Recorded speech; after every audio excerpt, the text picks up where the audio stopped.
ঝিলাম পাকশালাতে আপনাদের সবাইকে অনেক স্বাগত। আমার আজকের রেসিপি তালের বড়া। এই তালের মশরুমে বড়া সকলেই তৈরি করে থাকেন, আর এই তালের বড়া প্রায় সকলেই বানাতে পারেন।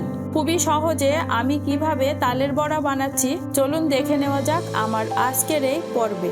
তালের বড়া বানানোর জন্য এক বাটি তালের পাল্প নিয়েছি।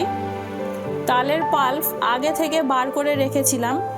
চিনি হাফ বাটি, ময়দা পৌনে এক বাটি, চালের গুঁড়ো হাফ বাটি, নারকেল কোড়া হাফ বাটি, সামান্য একটু লবণ এবং 1/4 চামচ বেকিং সোডা। সব কিছু ভালো করে মিশিয়ে নেব। আমি এখানে চিনি হাফ বাটি দিয়েছি। আপনাদের যদি মনে হয় কম হচ্ছে তাহলে একটু বেশি করে নিতে পারেন। মিষ্টিটা যে যতটা পছন্দ করেন সেই অনুপাতে দেবেন। প্রথম অবস্থায় এই রকম একটু শক্ত মনে হলেও কিছুক্ষণ মাখার পর চিনি গলে গেলে অনেকটাই নরম হয়ে যাবে। এখন হাত দিয়ে ভালো করে মেখে নেব। কিছুক্ষণ সময় নিয়ে একটু ভালো করে ফেটিয়ে নিতে হবে, তাহলে বড়াগুলো খুব ভালোভাবে ফুলবে। তালের বড়ার জন্য ব্যাটারটা খুব একটা পাতলাও হবে না, আবার খুব একটা টাইট হবে না, ঠিক এই রকম হবে। মাখা হয়ে গেছে, ঢাকা দিয়ে 10 মিনিট রেখে দেব। 10 মিনিট পর ফিরে আসলাম। ঢাকা খুলে আবারও 2 মিনিট মেখে নেব।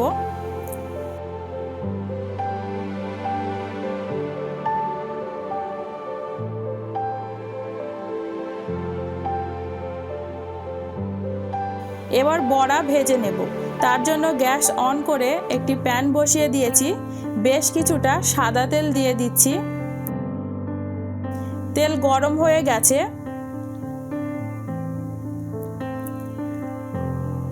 এবার হাতে করে অল্প একটু ব্যাটার তুলে নিয়ে গরম তেলের মধ্যে বড়াগুলো ছেড়ে দিচ্ছি।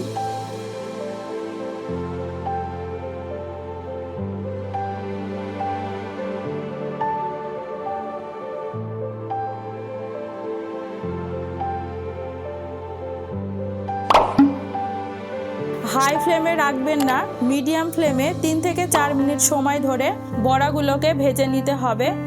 একটু লাল করে ভাজতে হবে।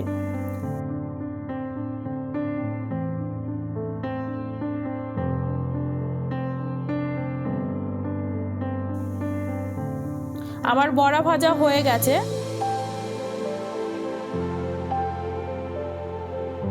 প্রথমবার ভাজা হয়ে গেল, তুলে নেব।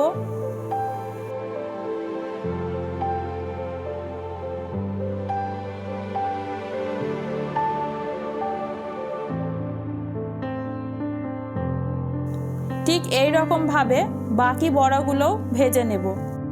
তো বন্ধুরা, আমার আজকের এই ভিডিও আপনাদের কাছে কেমন লেগেছে অবশ্যই জানাবেন। যদি ভালো লেগে থাকে তাহলে বাড়িতে একবার অবশ্যই ট্রাই করে দেখতে পারেন। আমার চ্যানেলে নতুন বন্ধু হলে চ্যানেলটিকে সাবস্ক্রাইব করে নেবেন। আজকের মতো এই পর্যন্তই। আবারও ফিরে আসবো নতুন কোনো রেসিপি নিয়ে। আপনারা সকলেই খুব ভালো থাকবেন, সুস্থ থাকবেন। ধন্যবাদ।